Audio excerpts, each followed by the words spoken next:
Agreed. I was looking at John's comment, whichever running back that can pass protect can play. They were all Duh. talking about Yeah, pass pro obviously, today too. obviously. They were pretty solid, like as a group last year. Ohio State game was kind of a disaster in all senses of the word, and pass pro was like there were times Justice Ellison and Lawton looked pretty lost back there in pass pro. A So, lot of that was communication, though. but I don't think they're bringing in like I want to see. I know Kaelon Black can definitely pass pro. Um, Hemby, I don't think they're bringing him in if his pass pro tape didn't check out. I'm interested to see kind of where Lee Beebe would be at, just like because he's the speed back. I don't know where his pass pros at. That's probably the biggest question mark I would see. But I imagine they're not. They're probably making him run routes rather than, pass pro. But Well, obviously you all can't. those, I will say, without, or I want to talk about Tyreek Tucker, but it actually just makes more sense to jump into the running backs right now. We'll come back to Tyreek Tucker because his presser was pretty important. But all of the running backs talked about pass pro, and they all highlighted John Miller, running backs coach John Miller, was on, well, I can't remember who's 30 under 30 list, but super impressive coach. Again, 24/7. another one of these guys who, like, you listen to the players talk about how he coaches and what it's like being in the room with him, and it just affirms everything you believe this program stands for. But jumping into Black's presser, they asked him what lessons he learned from last year, specifically learning from Justice Ellison and Law, and he said just the daily habits of those guys, just picking up what it meant to be a high level back in this league, and just watching those guys do it over and over again. I'm pumped for Kaelon Black this year, like really pumped, and he looks, again, clips are clips, but very explosive in these clips that they keep releasing, and like he's a guy who's followed Sig from JMU, so I'm really excited to see what he can do this year. Yeah, no, I'm fired up for the group as a whole, and I think pass pro has always been an emphasis in this offense. So, I agree with you, John. Whoever can pass, protect, can play. I think it's just one of those situations where if you're not doing your job, you're just not gonna you're just gonna see a lot less snaps. That's just how simple it's gonna be. We have a big stable of 6 running backs, including Solomon Van Horst if needed. you know, maybe if he's the only guy that's pass protecting, he'll get his tick. So, um, Well, the next question they asked was, they said, is like last year versus this year. What are you expecting? And he said he's not expecting any drop offs. We brought in some heavy hitters, and they're all staying after practice, getting extra work with Coach Ellison, which I thought was yeah, really and I cool. want to call out Sig. He's interacting. Wasn't Hemby's best game against us. I'd say the running back room is the only thing that could be a potential concern. Yes, I would say Roman Hemby probably had one of his worst years last year. I think when you in that offense with Billy Edwards and you're kind of stacking the box and you're kind of just making them beat you on the outsides because you got Billy Edwards. I mean, those types of things just end up happening. He did have an off year, so I kind of see where you're coming from. But Roman Hemby is a guy that was getting true freshman carries at the Big Ten level. He's going into his senior year. He's a grown man now. With the amount of depth that we have at the position, I don't think it's going to be a concern. This is going to be a pass-heavy offense like it was last year. Anyway, so as long as we can get the munch yards with the O-line, I mean, with the amount of push our O-line was getting last year, it's almost as if, we could kind of throw anyone back there and they can get, about 4 yards a carry. So I see where you're coming from with it being maybe a concern personnel-wise, especially considering Roman Hemby's season last year. But I see him having a big, comeback type year, which is kind of crazy to say because I still think he had like 900 yards, maybe eclipsed 1,000 last year, which is still a really good year. Yeah, I could see him having kind of maybe a breakout type year if he gets Ellison type carry numbers. Well, yeah, after listening to the 3 running backs talk and listening to Carter Smith and Coogan, and you're thinking about the way this offensive line worked last year and the way we're expecting the passing game to work, like, this is a significantly better offensive line than he was running behind last year at Maryland, who was bottom half of the Big Ten. Like this is a kid, like Brad said, who was getting true freshman carries in the Big Ten. Like he's different. best He's athlete we've had in the He's a little backfield different. in a while. He's good. He's He's a probably good the player. best running back we've had in the backfield since. I think he's better than Stevie Scott. He's probably the best since Jordan Howard. Jordan Howard's better than him, and Tevin Coleman, but he's the best since then. How about that? They asked Kaelon Black about the running back competition. He said the guys are pushing each other off the field. Like the work just means more because they're so close. He was asked about the offensive line. He said they have a lot of mean guys up front. He said they're going to move the defense, put their hand on the ground, just go to work. He called Coach Ellison a blessing. He said it's just nice to have. like that. He is a blessing. I agree. This is my favorite part of the presser, though. They asked him about the evolution of Curt Cignetti, given he's been with him so long. He said he's been the same the whole time. Hasn't changed. Who said that? Kaelon Black said that about Cignetti. Kaelon Black said that? Been the same the whole time. Same guy. Okay. At least with them. Maybe he's been a little outward media-wise, but he's probably that way around them. So whatever he says in the media probably isn't too. It's funny because like they'll like call him crazy, but he's literally telling his team the exact same things that he's saying live on national television or whatever during these interviews. And yeah, it's just funny because obviously they're not surprised by any of the stuff he's saying. It's not like everyone's saying they're putting a target on their backs. And it's like, I mean, this is how we've been practicing all year. So like what I'm glad there's a target on their back. Like that's kind of cool. I don't know how they think about it, but it's just obviously they're clearly not surprised by anything Cignetti says at all. And Sig likes my Andrew Luck. Or he said my Andrew Luck takes. I'm not saying he is Andrew Luck. I'm saying he looks like Andrew Luck when he throws. I think it's important to differentiate that. But carry on. What else? Saying he reminds you of Andrew Luck insinuates that you're. I want to get away from that though. They asked him about being a leader. He said he wants to lead by. Will he go 1 overall? I don't know, but he reminds me of Andrew Luck. What do you want me to say? He said he wants to lead by example, but also I think this part was pretty cool. He said he wanted to give the transfers a chance to learn the system, and so just being somebody who can ask questions and like provide information, but also giving them the space because like Lee Beebe and Roman Hemby aren't freshmen. Like Hemby's I think a redshirt senior, right? And Beebe is a redshirt junior or something like that. I don't know. We'll have to get that corrected on that. But they're older guys. They're not freshmen. So it's like having that understanding that you don't necessarily have to teach them about college football, but more so just teach them about the offense too is definitely helps the vibes in that room. They asked him specifically about his goals. He said obviously to get better, to get his teammates better, but I thought this one was interesting too. He said he wants to leave a mark.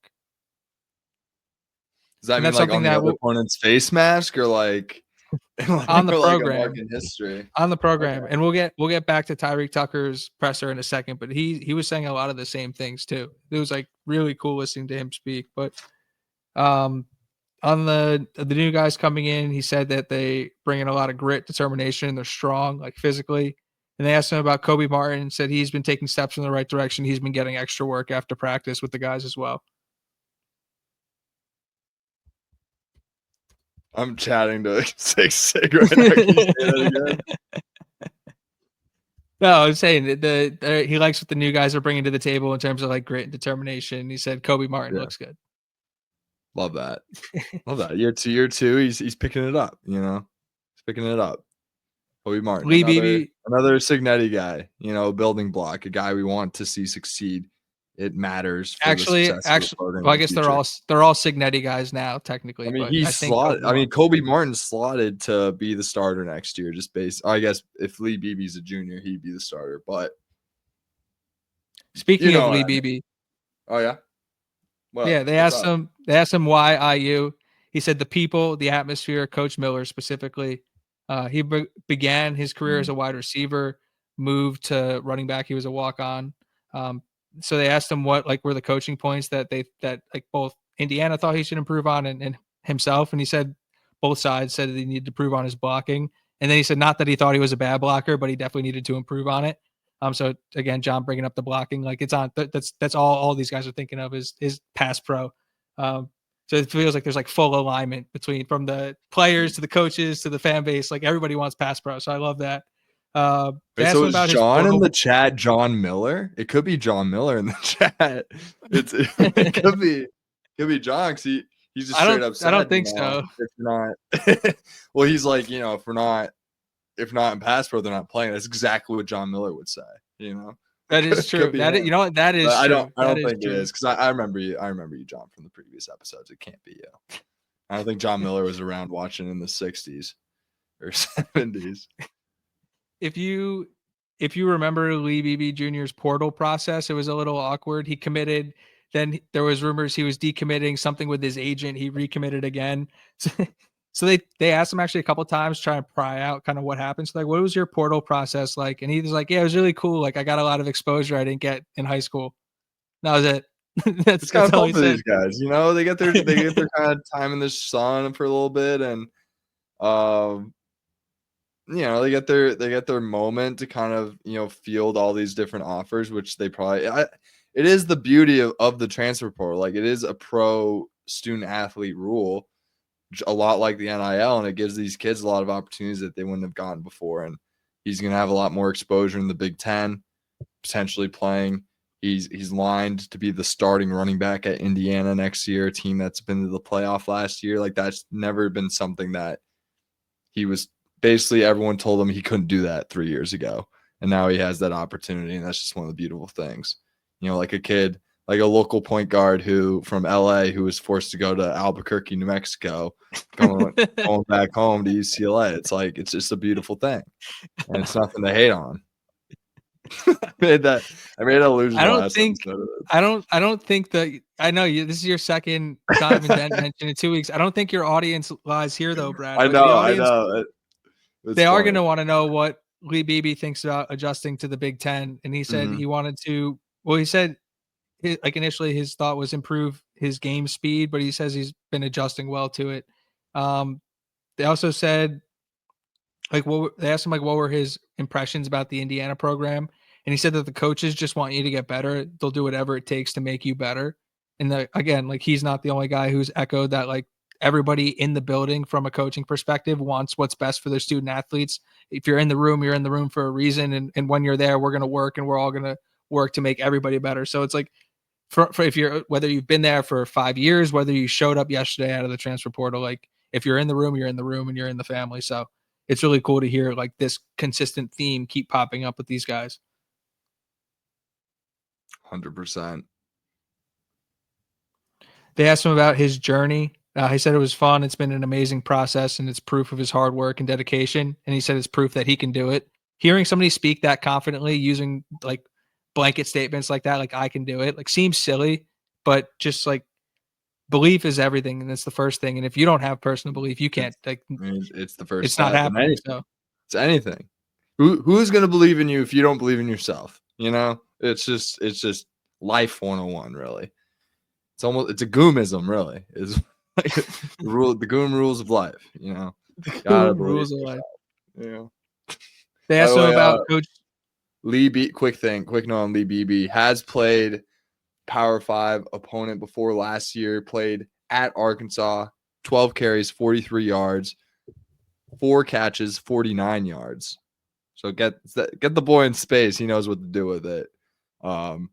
Obviously, he had the UAB O-line against Arkansas, so maybe it's getting stuffed a little bit. So honestly, I kind of appreciate the 12 for 43. Not the worst. It's not a bad line. Not the worst stat line I've ever heard. It's better than 3 yards a carry, so it's not too bad. And he comes in bigger than what I thought, looking at him on tape. He comes in listed 5'10", 220. I mean, the skills, This is a guy, like the measurables for pass pro are there for him. So it's not like he's some, 205-pound speed back. Like he has speed, but there's that 220, he's plenty of girth to put some, lay some wood on a linebacker that's blitzing up the middle. So just got to teach him. Absolutely. They asked him about Coach Juice. He said he loves Juice. He asks him a lot of questions. They're able to get extra work after practice, and he says he just knows a lot about the game. So having the ability to pick his brain is just extremely like beneficial to him. Mm. They asked him what separates him from other running backs. They didn't specifically say like in the room, but they said from other running backs. He said his hands. Again, background as a receiver, so you expect that to be a really good part of his game. Yeah, we've mentioned like third down back type, like third and long type role for a guy like Lee Beebe. Find him in the flat, wide open. He can maybe scat his way for a 10-yard gain in space. Maybe run some special routes for him. I think that's just a weapon that I don't think we had in the running back room last year. Was really getting these guys maybe catches behind the line of scrimmage, but you didn't really see much going on for the running backs in the pass game downfield past the line of scrimmage. So it'll be interesting to see if we can add a new dynamic with him in our offense next year. Well, that's what I'm saying. Like, I'm not going to be surprised, at least in certain packages, and obviously probably not the whole game. But like, if you're going to have 2 or 3 of the running backs on the field at the same time and have BB motion out to the slot or like run like developing routes down the field from the running back position, which again, like we didn't think like that wasn't really an option last year. Love it. John says BB's arms look like 2 legs hanging from his shoulders. I know. I watching it on film, I didn't see it until I saw a few clips and like on the social media team, and yeah, he's a lot bigger than I was expecting coming in. So I think that's great to see, and we might have already, one less portal spot to fill in, next year with him being a redshirt junior this year. So I think just seeing his development over the course of this year will be very important to the long-term success of this team, not just this year. No, I had the dogs just sprinting around the room. My so bad. every time I have a thought, no, you're good. I'm a dog, I'm sorry. Let the dogs out. They asked. Oh, I was gonna say for Lee Beebe, this is a guy who was clocked at 21 or at just over 21 miles an hour on field this year in pads, like in a game. Like this is a dude who's got legit wheels too. They asked him what his backup plan was if he didn't get the walk-on spot at UAB,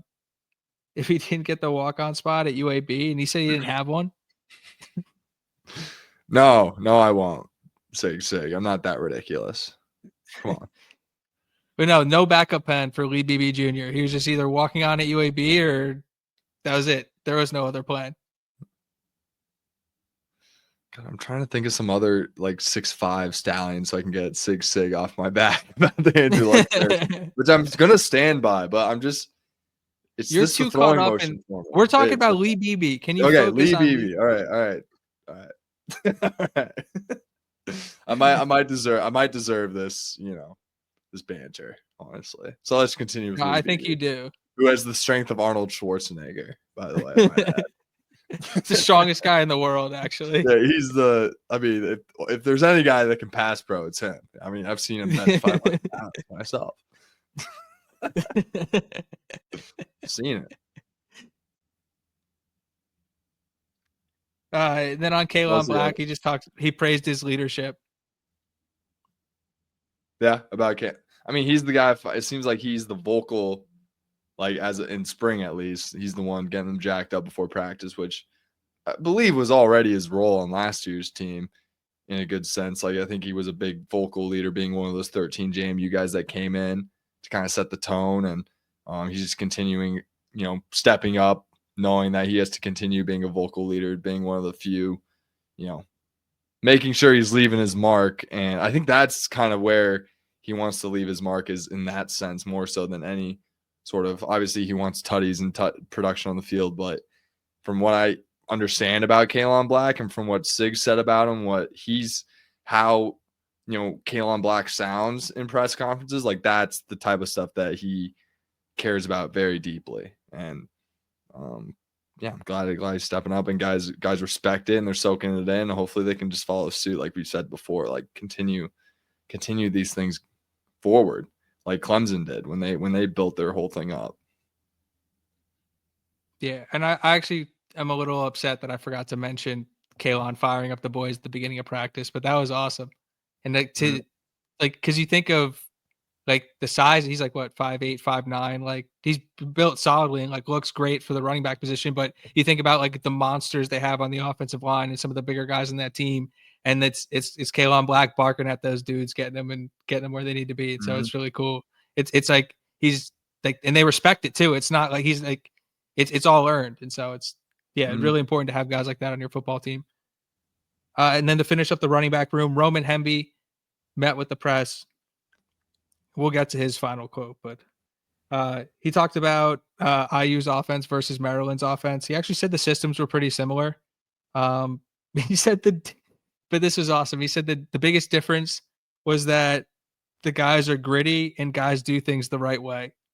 Oh my god, he just blasted them. That's awesome. If that wasn't the direct Yeah, quote, that's like a yeah. word off. I did You can not have alter Miles that. Rice. I'll take Roman Hemby. Thank you. Good trade. Pleasure doing business with you. We're gonna get to this in a little bit, but they got Garzon too, so I don't know if it was whatever. God, it is, whatever. They asked She's him. They asked him about his portal process, and he said he was in the portal for about a week and a half. He went on his visit to Indiana and fell in love, and that was it.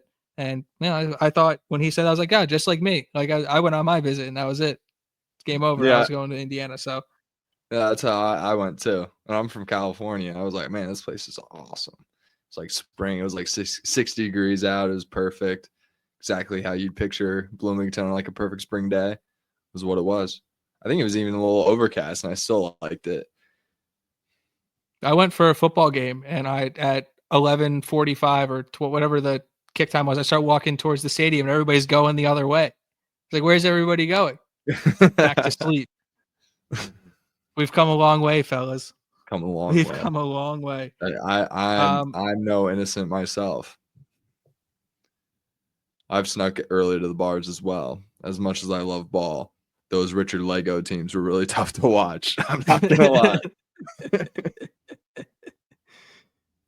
uh, he said, they asked him what he remembered about playing Indiana. He talked about the Big Ten being the best conference. So like, there's no easy games in the Big Ten, but he said in the past, it was obviously a little bit easier to play against Indiana than it was matching up against them this year. But then from afar, just seeing the success of the running backs, seeing the success of the program, and like putting himself in that position mentally, feeling like he can make an impact too. They asked him specifically about the matchup last year, and he said it was very tough. Indiana's defense was very well rounded. And if you remember, yes, it was probably his best performance of the year. But if a referee isn't standing in the box making a lead block for Roman Hemby, he probably doesn't score that long touchdown either. So, you Forgot know, about that. I forgot that ref set a screen on D'Angelo Pons to no, it wasn't a bring him screen. up. It was a lead block, and Yeah, it was he was perfectly like, executed. yeah, yeah. 12. The ref pulled and was able to take out the corner. And, it just opened It was things up great for him. design, and Yeah. people don't give Loxley enough credit for that play. You But got to use the umpire to your advantage. Is what offensive exactly. coordinators do you consider more these days? They asked him what the difference in the IU program was. He said it's very different. The progression, the changes they made, he knew it meant last year it was going to be a really tough game.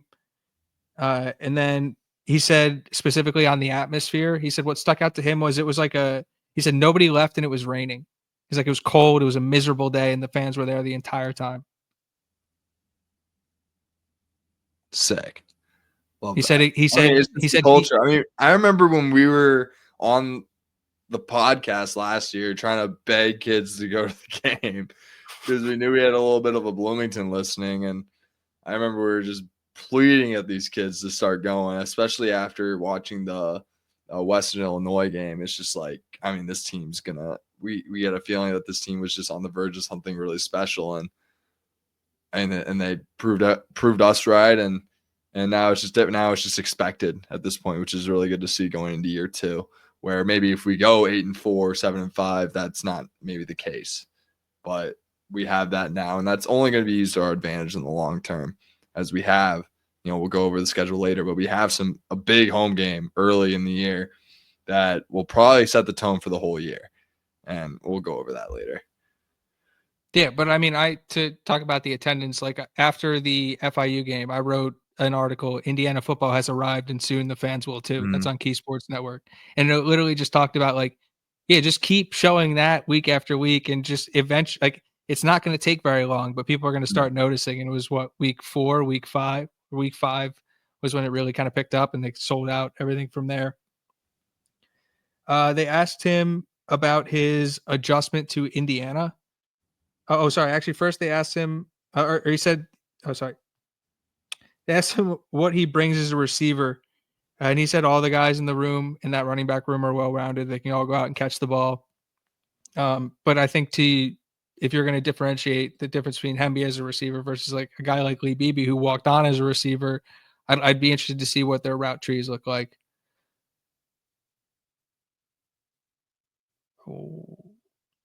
I don't.